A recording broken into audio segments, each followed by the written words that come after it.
নির্বাচন যদি সুষ্ঠু, নির্বাচন যদি নিরপেক্ষ হয়, নির্বাচন যদি বিতর্কিতহীন হয়, তাহলে অবশ্যই কেন মেনে নেব না, সব দলই আমরা মেনে নেব।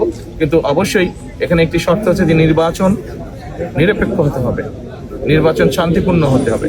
আমরা যেসব অনাকাঙ্ক্ষিত ঘটনা দেখছি, যেভাবে মানুষকে বিভ্রান্ত করার চেষ্টা হচ্ছে, সেই এরকম বিষয় তো অবশ্যই মেনে নেওয়া যাবে না, কেউই মেনে নেবে না।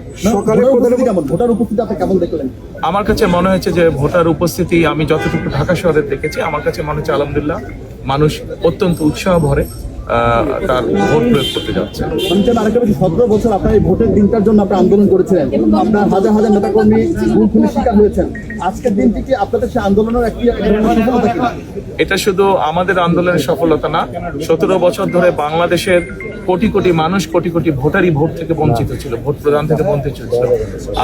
আমি মনে করি যে এটা সমগ্র বাংলাদেশে যে প্রায় 13 কোটি ভোটার আছে, সকলের জন্য একটি উল্লেখযোগ্য দিন, সকলের জন্য একটি স্মরণীয় দিন আজকের দিন।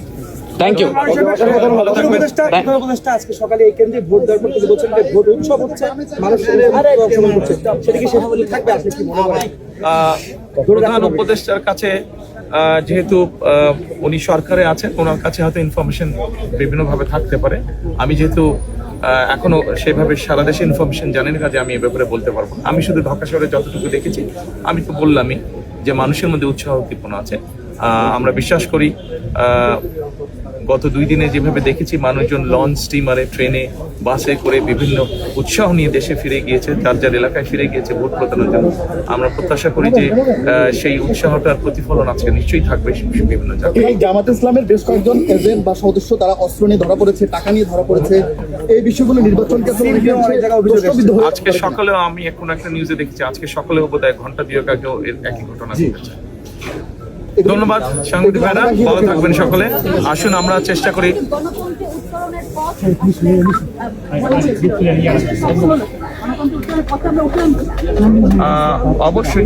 অবশ্যই জনগণ যদি শান্তিপূর্ণভাবে, নিরপেক্ষভাবে ভোট দিতে পারে, গণতন্ত্রের সূচনা তো অবশ্যই শুরু হবে।